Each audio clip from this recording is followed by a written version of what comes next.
دینداروں، سب سے پہلے ہمارے آقا نامدار امام زمان نور خداوند برحق نور مولانا شاہ کریم الحسینی حاضر امام کے مبارک نام پر صلوات پڑھیے۔ اللہم صلی علی محمد و آل محمد۔ دینداروں، آپ کی جماعت کے بیت الخیال کی منڈلی کے مکھی کمرے صاحبان کے توسط سے بیت الخیال کے حوالے سے آپ لوگوں کی جانب سے کچھ بہت ہی جامع قسم کے سوالات موصول ہوئے، جو بیت الخیال کی عبادت، ان کی پریکٹس، ان کی تاریخ، اس کی ٹائمنگ، وہ لینے نہیں لینے کے مختلف پہلوؤں کو کور کرتے ہوئے یہ سوالات پوچھے گئے تھے۔ میں نے مناسب سمجھا کہ انہی سوالات کو بیس بناتے ہوئے ان کے رسپانس کے طور پہ آج ہم بیت الخیال کے حوالے سے کچھ بات کریں، جس میں ہمیں امید ہے کہ بیت الخیال کا کانسیپٹ اور پریکٹس، ان کے دونوں پہلوؤں کو ہم انشاءاللہ جامع طور پر بات کر سکیں گے۔ سب سے پہلی بات یہ جاننے کی کوشش کی گئی ہے کہ بیت الخیال کی تاریخ کیا ہے اور اس کی اہمیت کیا ہے۔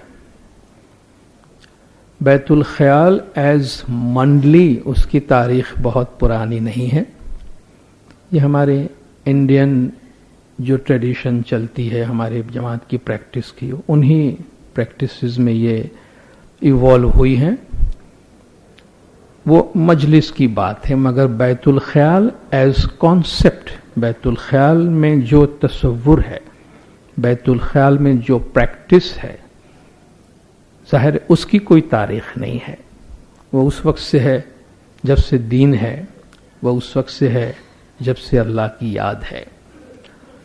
بیت الخیال میں جو بنیادی تصور پایا جاتا ہے، روحانی تلاش، روحانی جستجو، روحانی روشنی، سرچ فار اسپریچول انلائٹنمنٹ، اس کی بنیاد خود نیچر میں موجود ہے۔ اللہ تبارک و تعالی بار بار قرآن حکیم میں ہمیں اس بات کی دعوت دیتا ہے کہ تم نیچر پہ غور کرو، فطرت پہ غور کرو، اس میں تمہارے لیے بہت سی نشانیاں ہیں، بہت سی میسج ہے۔ ہمیں یہ کہا گیا کہ یہ نیچر اللہ کی ایک بولتی زندہ کتاب ہے۔ Nature is the living book of God. ہم جو یہ فطرت میں زندگی گزار رہے ہیں، اللہ تعالیٰ ان کو آیات کہتا ہے قرآن شریف میں۔ صرف وہی آیات نہیں ہے جو وحی کے صورت میں نازل ہوئی ہیں اور آج کتاب قرآن کی صورت میں ہمارے سامنے موجود ہیں۔ اللہ تبارک و تعالیٰ فرماتا ہے کہ چاروں طرف غور کرو، تمہارے لیے آیات ہی آیات ہیں، ان کو ریڈ کرو، ان کو پڑھو، ان میں سے سبق حاصل کرو۔ رسول پاک صلی اللہ علیہ وآلہ وسلم کی ایک حدیث ہے کہ اللہ تعالیٰ نے اپنے دین کی بنیاد اپنی خلق پہ رکھی ہے۔ اللہ تعالیٰ نے اپنے ریلیجن، دین کی بنیاد کریشن کے پیٹرن پہ ہی رکھی ہے، تاکہ کریشن پہ غور کر کے آپ دین کی طرف آ سکے اور دین پر غور کر کے آپ خدا کی طرف آ سکے۔ تو جس طرح فطرت میں ہم ایک سورج نظر آتا ہے، تو دین میں بھی ایک سورج ہے جو خدا کی ذات ہے، خدا کی طرف سے پیغمبر کی ذات ہے، پیغمبر کے بعد زمانے کا امام ہے۔ جس طرح فطرت پہ ہم غور کرتے ہیں تو ہر چیز کے اندر ایک گروتھ پائی جاتی ہے، ہر چیز اپنی جگہ سے آگے بڑھ رہی ہے۔ اللہ تبارک و تعالیٰ فرماتا ہے لَتَرْكَبُنَّ طَبَقًا عَنْ طَبَقٍ، ہم تمہیں درجہ بدرجہ آگے لے جائیں گے، ہم درجہ بدرجہ تمہیں بڑھاتے رہیں گے۔ نیچر پہ ہم غور کرتے ہیں تو جتنی بھی چیزیں اللہ نے بنائی ہیں ان میں ہر ایک میں کئی ڈائمینشنز پائے جاتے ہیں۔ ڈائمینشنز سے مراد اس کے اندر ایگزسٹنس کے ڈفرینٹ لیئرز ہیں۔ सब्सटेंस के डिफरेंट लेयर्स हैं, मीनिंग के डिफरेंट लेयर्स हैं, और जो उसकी बुनियाद है, उनका जो एग्जिस्टेंस है, उनकी जो कयाम है, उनकी जो कदर है, उनकी जो वैल्यू है, वो उसके इनर सब्सटेंस की वजह से है, न कि उसके आउटर सब्सटेंस की वजह से। एक सिंपल सी चीज, एक फ्रूट को उठा लीजिए, आप एक ऑरेंज को उठा लें, फर्श से, मार्केट से या रास्ते से या कहीं से घर में उठा के फौरन मुंह में नहीं डालते हैं। आपको उसके खाने का एक तरीका मालूम है कि उसमें से कुछ चीजें आप खाते हैं और कुछ चीजें नहीं खाते, हालांकि पूरा फ्रूट आपके वास्ते है। आप उसका छिलका निकाल डालते हैं, आप वो छिलका फेंक देते हैं, कोई और क्रिएशन है जो उसको खाता है। ठीक है, बहुत से फल के छिलके जब आप फेंकते हैं तो कोई जानवर उसे खाता है, मगर आप नहीं खाते। जो चीज हम खाते हैं उसके अंदर भी हम जानते हैं कि उसमें एक एनर्जी है जो आप किसी को दिखा नहीं सकते, पॉइंट आउट नहीं कर सकते, मगर वो आप इसलिए खा रहे हैं कि उसमें जो एनर्जी है वो हमारे बॉडी को काम आती है, जरूरत है। तो आपने देखा कुदरत ने भी जो चीजें हमें दी है उसके कितने जाहिरी लेयर्स और कितने बातिनी लेयर्स है। इसी तरीके से हमारा अपना एग्जिस्टेंस आप ले ले, हम खुद इंसान, हमारा एक जाहिर है, हमारे कितने बातिन है। हमारा जिस्म है, हमारी रूह है, हमारा इंटेलेक्ट है। हम जानते हैं हमारा जिस्म का क़याम हमारे जिस्म पर नहीं है। एक इंसान मर जाता है तो उसकी बॉडी एज इट इज आपके सामने पड़ी होती है, फिर भी आप कहते हैं कि ये अब हमारे घर में नहीं रह सकता, आप इसे कब्रिस्तान ले जाएं, शमशान ले जाएं, जहां ले जाएं। क्यों नहीं रह सकता भाई? तो आप अपने अकीदे के मुताबिक कहते हैं इसकी रूह चली गई है। ठीक है ना, उसके अंदर एक एसेंस है जो नहीं रही, जो आप न दिखा सकते, न डिस्क्राइब कर सकते, कुछ नहीं कर सकते हैं, मगर उस इंसान की एग्जिस्टेंस का दारोमदार आप कहते हैं रूह पर है। इसी तरह हमारा इंटेलेक्ट है। एक इंसान की कदर व कीमत उसकी रूह की वजह से है, एक इंसान की कदर व कीमत उसके इंटेलेक्ट की वजह से है, बॉडी की वजह से नहीं है। हम अशरफुल मखलूकात बॉडी की वजह से नहीं कहलाते। हमारी साइज जो बॉडी की है वो दुनिया के बहुत से जानवरों के मुकाबले में बहुत छोटी है। हमारे फिजिकल स्ट्रेंथ दुनिया के बहुत से जानवरों के मुकाबले में कम है, इसलिए हम फिजिकल स्ट्रेंथ की वजह से अशरफुल मखलूकात नहीं है। अल्लाह ने फरमाया फ़इज़ा सव्वैतुहु व नफ़ख़्तु फ़ीहि मिन रूही फ़क़अू लहू साजिदीन, जब मैं इसे बना लूं और उसमें अपनी रूह डाल दूं तब तुम उसके आगे सजदा करते हुए गिरना। तो अशरफुल मखलूकात अहसन तक़वीम, हमारी रूह हमें बनाती है। हमारी जो वैल्यू कदर होती है वो हमारे इंटेलेक्ट की वजह से है। एक बहुत ही पढ़ा लिखा इंसान, हाईली एजुकेटेड, दुबला पतला कमजोर, शायद चल भी नहीं सकता, व्हील चेयर पे हो, किसी अखाड़े में अनपढ़ जाहिल बड़े बड़े पहलवानों के मुकाबले में उसकी कदर कीमत बहुत ज्यादा होती है, उसके एजुकेशन की वजह से, उसके इंटेलेक्चुअल कैपेसिटी की वजह से। आपने देखा होगा ऐसे ऑफिसर्स भी हैं, 3.5, 4, 5 फीट का बंदा होगा, ज्यादा उससे ऊंचा नहीं होगा, दुबला पतला, उसका ब्रीफकेस उठाने वाला शायद मोटा तगड़ा 6.5, 7 फीट का होगा। किस काम का है? ब्रीफकेस उठाता है। उसकी बॉडी उससे कोई काम नहीं आती है अगर उसका इंटेलेक्ट, वो एक ऐसे आदमी की खिदमत कर रहा है जो उसके मुकाबले में आधा है, मगर इंटेलेक्चुअली ऐसे हजारों पर भारी है। कहने का मकसद ये है इंसान, बल्कि किसी भी चीज की कदर व कीमत उसके जाहिर पे नहीं, उसका सब्सटेंस उसका जाहिर नहीं है, उसका सब्सटेंस उसका बातिन है। और अल्लाह फरमाता है इसी से तुम दीन की मिसाल लो। तो दीन के अंदर भी दीन का जाहिर है और दीन का बातिन है, जो शरीयत से लेकर और मारिफत तक जाता है। دین میں جو ہم ظاہری اعمال انجام دیتے ہیں، ہماری دعا ہے، ہماری دسون ہے، نماز ہے، دوسری چیزیں لوگ پڑھتے ہیں، اسے شریعت کے لیول پہ لاتے ہیں. ان کی اپنی جگہ پر امپورٹنس ہے، مگر شریعت اس لیے ہے کہ انسان شریعت پہ چل کے طریقت میں جائے، حقیقت میں جائے، معرفت میں جائے. کسی ایئرپورٹ پہ رن وے اس لیے نہیں بنایا جاتا ہے کہ وہاں پہ صرف ایئر کرافٹ کو پارک کر دیا جائے. رن وے کا صرف ایک ہی مقصد ہوتا ہے کہ اس سے ٹیک آف کیا جاتا ہے اور لینڈنگ ہوتی، ورنہ اور اس کا کوئی کام نہیں ہے. اگر ٹیک آف نہیں کرنا ہو، لینڈ نہیں کرنا ہو، تو اس رن وے کی کوئی ضرورت نہیں، وہ صرف پارکنگ کے کام آئے گی. تو شریعت ٹیک آف کرنے کے واسطے، اس پہ اٹک کے بیٹھ کے اپنے آپ کو پارک کرنے کے واسطے نہیں. ہاں وہ ان کے لیے جو ٹیک آف کرنا چاہتے ہیں، جو شریعت پہ اپنے آپ کو پارک کرنا چاہتے ہیں، اس کو کوئی ڈسٹرب نہیں کرتا، ان کو کوئی منع نہیں کرتا.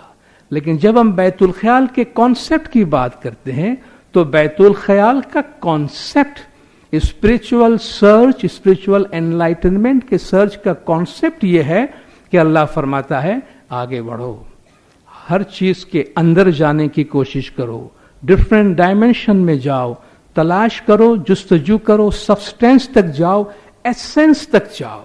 اور بیت الخیال دین کے ایسنس کو، ہماری روح کے ایسنس کو، اللہ تبارک و تعالیٰ کی ذات کو، ایسنس کو پہنچنے اور اپنے آپ کو اسپرچولی انرچ کرنے، اپنے آپ کو روحانی طور پر دولت مند، حالانکہ یہ ایک فزیکل ورڈ ہے، ایک جسمانی دنیاوی الفاظ استعمال کرتا ہوں، لیکن کیا کرے، اس کی کوئی زبان نہیں ہے.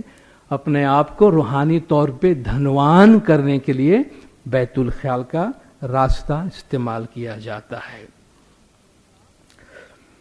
اسلام میں باطنی اور روحانی تعلیم کے لیے اور اس راستے کے لیے، جستجو کے لیے کیا تعلیمات دی گئی ہے؟ قرآن حکیم کی اگر ہم، ظاہر ہے وہ ہمارے لیے ایک مطالعہ کی اور اللہ تعالیٰ کے پیغام کو سمجھنے کا سب سے بڑا سورس ہے. ہم کتنے خوش قسمت ہے کہ اللہ تبارک و تعالیٰ نے ہماری تخلیق کر کے ہمارے ساتھ باتیں کی ہیں، اپنے پیغمبر کے ذریعے سے ہمارے ساتھ کمیونیکیٹ کیا ہے، ہمیں بتایا ہے کہ ہم تم سے کیا چاہتے ہیں اور تم سے کیا نہیں چاہتے ہیں. کتنی بڑی خوش قسمتی ہماری ہے کہ ہمارا خالق خود ہمیں بتا رہا ہے کہ ہم تم سے کیا چاہتے ہیں. اس نے اپنے امام کو ایک نور کے طور پہ ہمارے ساتھ رکھا ہے، ایک چراغ اور دیے کے طور پر، جو ہر لمحہ، ہر قدم ہمارے ساتھ ہماری رہنمائی کرتے ہیں کہ ہم ہمیشہ روشنی میں رہیں اور اندھیرے میں نہ جائیں. تو قرآن حکیم اللہ تعالیٰ کی کتاب اور رسول پاک صلی اللہ علیہ وآلہ وسلم کی زندگی، جو دو بنیادی سورسز سمجھے جاتے ہیں دین اسلام میں اللہ تعالیٰ کے منشا، اللہ کی تعلیم کو سمجھنے کے واسطے. قرآن حکیم میں اللہ تبارک و تعالیٰ فرماتا ہے اتلو ما اوحی الیک من الکتاب واقم الصلاۃ، کتاب میں سے تجھ پر جو بھی میں نے وحی کی ہے اسے تو پڑھ، ریسائٹ کر اور صلاۃ قائم کر. صلاۃ سے عام طور پہ نماز اور دعا معنی لیے جاتے ہیں. ان الصلاۃ تنہا عن الفحشاء والمنکر، بے شک صلاۃ تمہیں برائیوں اور بے حیائیوں سے روکتی ہے.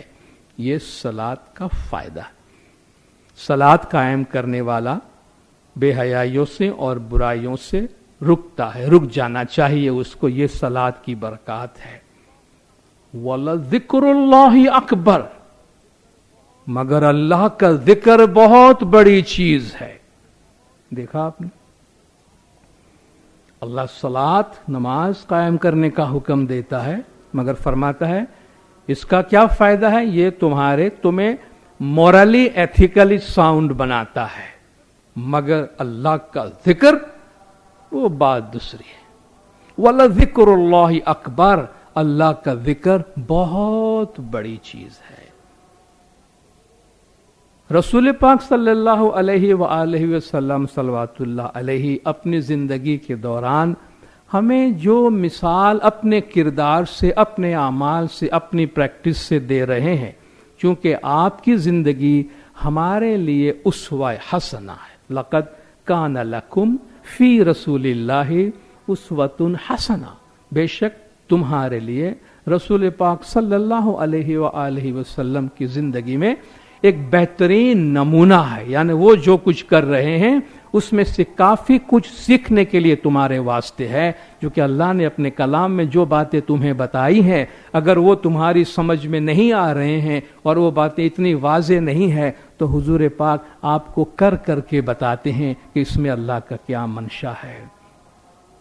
اور ہم جانتے ہیں کہ نبوت ملنے سے کئی سال پہلے جوانی کے دنوں سے رسول پاک صلی اللہ علیہ وآلہ وسلم کئی ہفتوں تک اپنے گاؤں والوں سے، اپنے لوگوں سے، اپنے قبیلے والوں سے دور چلے جاتے تھے، غار حرا میں چلے جاتے تھے، غار حرا میں جا کے میڈیٹیٹ کرتے تھے، غار حرا میں جا کے مراقبہ کرتے تھے، ایک دھیان ہوتے تھے، ذکر کرتے تھے۔ اور ہم سب جانتے ہیں یہ اسی پروسیس کا نتیجہ ہے کہ اللہ تبارک و تعالیٰ نے آپ کو ایک نبی کے طور پر، آخری نبی کے طور پر آپ کا انتخاب فرمایا، اور آپ کو قرآن پاک اپنا کلام اللہ تبارک و تعالیٰ نے آپ پر وحی کی۔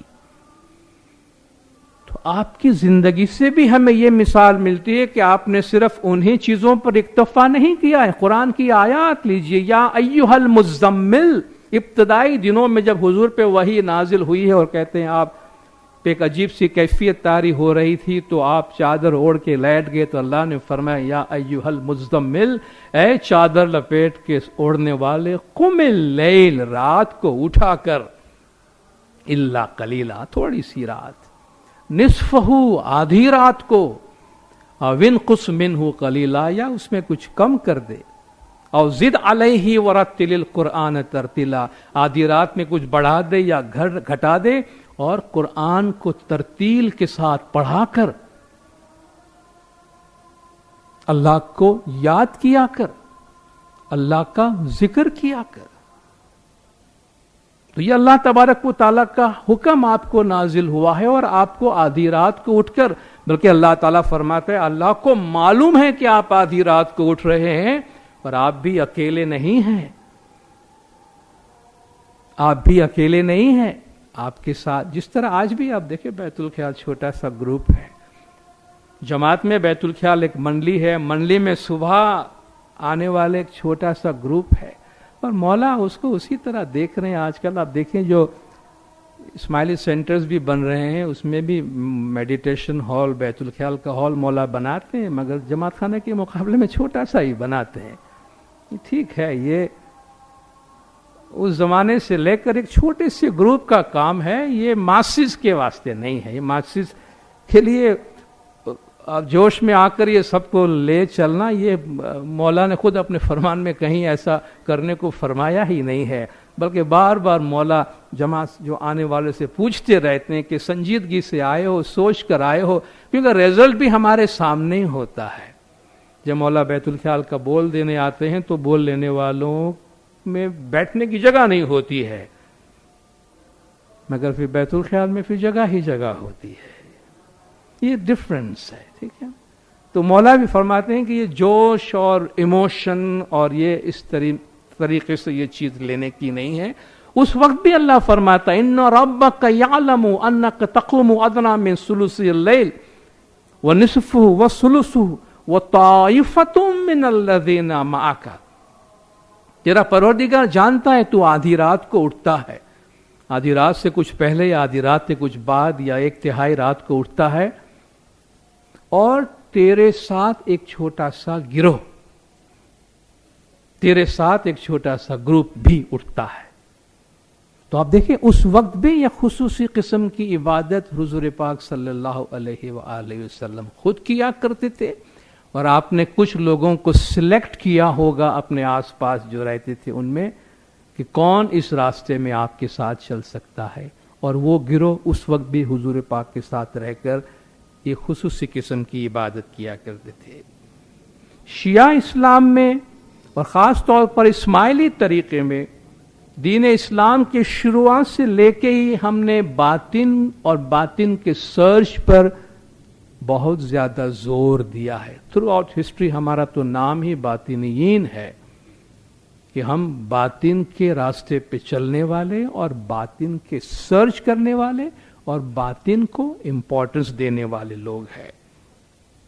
और इस बातिनी सर्च के जो आलम बरदार हैं दीन इस्लाम में, वो अमीरुल मोमिनीन मुश्किल कुशा मौला मुर्तजा अली सल्लल्लाहु अलैहि है। जितने भी सूफी सेक्ट्स, जितने भी सूफी खानदान और सूफी मसालिक हैं दीन इस्लाम के अंदर, साउथ ईस्ट एशिया के अंदर हो या मिडिल ईस्ट के अंदर हो या नॉर्थ अफ्रीका के अंदर हो, सब अपने सूफी मसलक का जो मंबा है, वो कहते हैं हमारा सोर्स मुश्किल कुशा मौला मुर्तजा अली सल्लल्लाहु अलैहि का, हम सब उसी घराने से ये रूहानी तालीम लेते आए हैं। और आज हम भी इस बातिन के रास्ते में सरकार मौलाना हाज़िर इमाम शाह करीम अल हुसैनी सल्लल्लाहु अलैहि हमें फरमाते हैं कि हम मौला मुश्किल कुशा सल्लल्लाहु अलैहि के इंटरप्रिटेशन के मुताबिक दीन इस्लाम में चल रहे हैं। इमाम सुल्तान मोहम्मद शाह सल्लल्लाहु अलैहि ने अपने इरशाद मुबारक में फरमाया था कि इमाम हाकिम भी अम्रिल्लाह के जमाने में बैतुल ख्याल का काम बहुत आगे बढ़ गया था। उस वक्त कोई बैतुल ख्याल की मजलिस नहीं थी, यानी ऐसे लोग जो बातिन के सर्च में थे, बातिन का काम कर रहे थे, बातिन इबादत में चल रहे थे, वो काम बहुत ज्यादा आगे बढ़ चुका था हमारे हिस्ट्री में। मौला ने उसकी मिसाल भी अपने फरमान के अंदर दी है। और आज भी जमाने के इमाम शाह करीम अल हुसैनी सल्लल्लाहु अलैहि हमसे यही तवक्को रखते हैं कि रूहानी सर्च, स्पिरिचुअल सर्च की हमारे जिंदगी में जगह अहम तरीन होनी चाहिए। सरकार मौलाना सुल्तान मोहम्मद शाह सल्लल्लाहु अलैहि ने अपने एक मैसेज में, जो आपने 18 अक्टूबर 1956 को ये मैसेज भेजा था, इसका एक छोटा सा पैराग्राफ मैं आपको पढ़ता हूं कि मौला किस तरीके से इन चीजों को हमारी जिंदगी में देखना चाहते हैं। However, you must never forget that if material conditions change, spiritual conditions are not limited to this life, and it is more essential to excel in spiritual progress. Essential का मतलब आप समझते हैं, एक्सेल का मतलब आप समझते हैं। एसेंशियल लाजमी, जरूरी।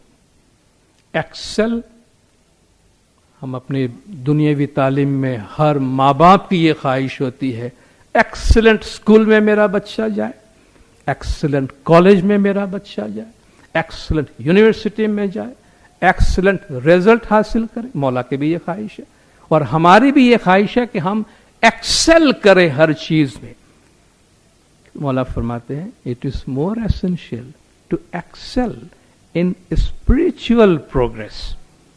रूहानी तरक्की में एक्सेल करना, आगे से आगे बढ़ना, शानदार नतीजा हासिल करना, सबसे आगे बढ़ जाना, ये जरूरी। Ultimately you will find that it is your work for the next world that will help you in your worldly affairs. Bill आखिर तुम्हें पता चलेगा कि तुम्हारे आखिरत का काम ही है जो तुम्हें दुनियावी काम में भी मदद देता है। ये अदर वे राउंड नहीं है कि दुनिया का काम किए जाओ शायद ये आखिरत में भी काम आए, नहीं आएगा। आखिरत का काम करो शायद वो काम दुनिया में भी आए, मौला ने फरमाया आएगा। Ultimately you will realise it is your work for the next world that will help you in your worldly affairs. मतलब हम खुदा को याद करते हैं, इबादत बंदगी तस्बीह पढ़ते हैं, तो इससे हम कितने दुनियावी झंझट से आजाद हो जाते हैं, दुनियावी टेंशन से आजाद हो जाते हैं, दुनियावी बीमारियों से आजाद हो जाते हैं, छोटी छोटी चीज को बहुत बड़ी बनाने से बच जाते हैं। हमें जिंदगी, दुनियावी मादी जिंदगी की फ्यूटिलिटी का एहसास होता है कि किन चीजों में हम पड़े हैं। ये तो एसेंशियल, ये दुनियावी फायदे हैं जो हम आखिरत की इबादत कर रहे होते हैं, उसके बेनिफिट के तौर पे हमको मिलते हैं, जिसकी सिर्फ चंद मिसाल मैंने आपको दी। हमारे तरीके में रूहानी तलाश, रूहानी रोशनी की तलाश और जुस्तजू एक बाकायदा सूरत रखता है, और वो बैतुल ख्याल की मजलिस की सूरत में। अगरचे ये हमारी पूरी इस्माइली जमात के अंदर नहीं है। आप लोगों को मालूम होगा कि बैतुल ख्याल एक मजलिस की सूरत में हमारे इंडियन जमात के अंदर मौजूद है। जो नॉन इंडियन जमात है, हमारे नॉर्दर्न एरियाज के जो मौला की मुरीद है, अफगानिस्तान है, ताजिकिस्तान है, ईरान है, सीरिया है, वहाँ बैतुल ख्याल ऐसा जो हमारे यहाँ मजलिस और मंडली और सुबह की बंदगी और बोल की बख्शिश, नक्श की बख्शिश, ऐसी सिस्टमेटिक अरेंजमेंट वहाँ पे नहीं है। तो हमारी जमात के एक सेगमेंट के अंदर रूहानी तलाश एक फॉर्मल सूरत में है, जिसमें क्या होता है, जिसमें एक मुरीद इमाम को अप्रोच करता है। खैर, मुरीद अपने इनिशिएटिव पे इमाम को अप्रोच नहीं करता। जब ज़माने के इमाम जमात में तशरीफ़ लाते हैं, जमाती काम करने के वास्ते तशरीफ़ लाते हैं, इमाम की रज़ा होती है, इमाम मंजूरी देते हैं कि बैतुल ख्याल का काम होगा, तो फिर मुरीद ब्रीफिंग के बाद, प्रॉपर ब्रीफिंग के बाद एक मैच्योर इन्फॉर्म्ड डिसीजन लेता है कि मुझे रूहानी तरक्की के लिए इमाम की मदद चाहिए। तो वो इमाम को अप्रोच करता है, या मौला मैं बैतुल ख्याल में बोल लेना चाहता हूँ। मेंबर बैतुल ख्याल का तो पैदा होने वाला बच्चा भी बन जाता है, लेकिन बोल लेने के लिए इमाम को अप्रोच करता है। इमाम उसे कौल व करार करते हैं, पूछते हैं अपनी मर्जी से आए हो या किसी ने ज़बरदस्ती भेज दिया है। और जब हम कहते नहीं अपनी मर्जी से आए हैं, कोई ज़बरदस्ती नहीं, हमें ये डिसिप्लिन भी मालूम है, हम आएंगे बंदगी में बाकायदगी से आएंगे, हमको टाइम भी मालूम है, सब कुछ मालूम है, तो फिर मौला हमें उसमें कबूल फरमाते हैं। तो मौला हमें एक इस्म नवाजते हैं, एक बोल देते हैं, बाज़ औक़ात बोल और नक्श देते हैं, जिस पर हम जिक्र करते हैं और नक्श पे कॉन्सेंट्रेट करते हैं। तो ये एक फॉर्मल सेटिंग है हमारी जमात में बैतुल ख्याल की एक मजलिस की सूरत में। आप में से बहुत से लोग यंग है, थोड़ी सी बड़ी उम्र के लोगों को याद है कि लास्ट 1991 में कराची में बैतुल ख्याल का काम हुआ था, और 1994 में लंदन में हुआ था। उसके बाद अब जाके जुलाई 2011 में मौलाना हाज़िर इमाम ने ईस्ट अफ्रीका में अभी बैतुल ख्याल का काम मौला ने किया, जहाँ उस जमात में 30 साल के बाद ये काम हुआ था। तो वो मुलाकात किस तरह होती है, जो जाते हैं, जो जा चुके हैं उनको मालूम है। जिनके लिए पहली दफ़ा होगा, जब मौला तशरीफ़ लाते हैं, मौला मंजूरी देते हैं, आप डिसाइड करते हैं, तो सारी ब्रीफिंग आपके लिए होगी और फिर आप डिसाइड करेंगे और आप खुद इस प्रोसेस से चलेंगे।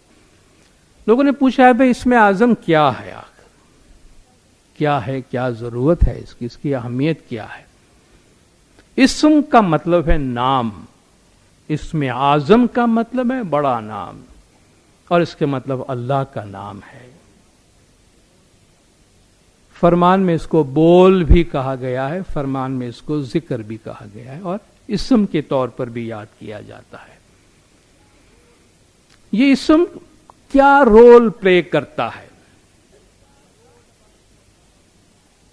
अल्लाह तबारक व तआला बुनियादी तौर पर उसकी जात बेनाम है। अल्लाह ताला बेनाम है।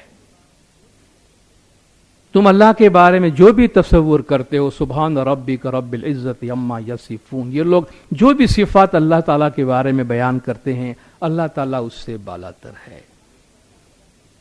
मगर अल्लाह ताला ने हमें पैदा करके उससे हमारा लिंक, हमारा ताल्लुक खत्म न हो जाए, तो उसने हमसे कहा है कि तुम मेरी याद में रहो, तुम मेरा जिक्र करते रहो। जिक्र का मतलब याद है, आप जानते, तुम मुझे याद करते रहो। भाई हम आपको कैसे याद करें?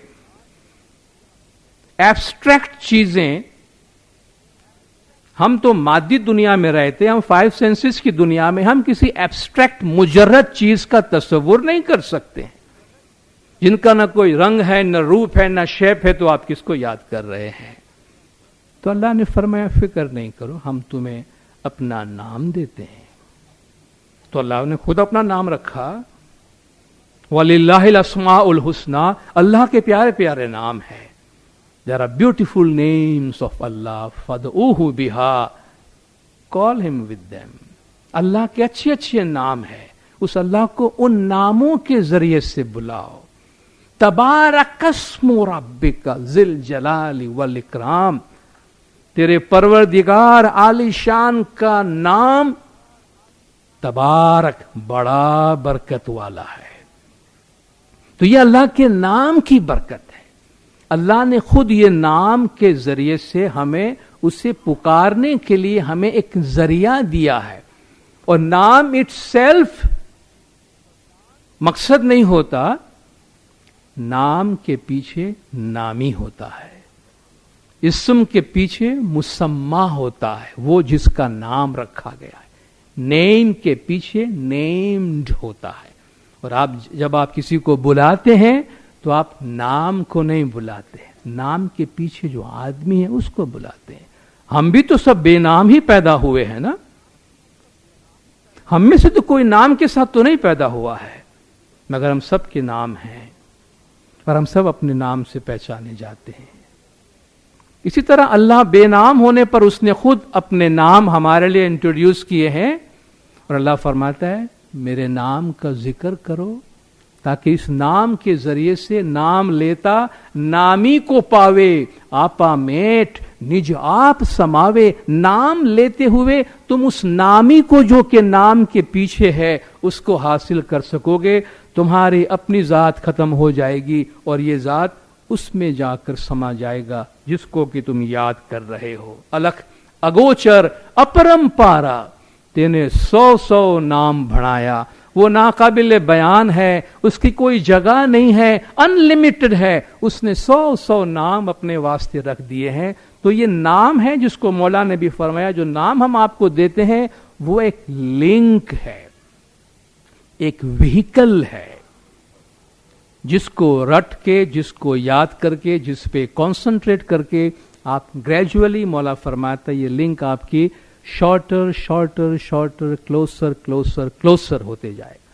ये लिंक आपकी छोटी होती जाएगी। मौला फरमाते फिर एक वक्त आएगा जब there will be nothing but light. एक वक्त आएगा जब कुछ भी नहीं होगा, रोशनी रह जाएगी तुम्हारे लिए।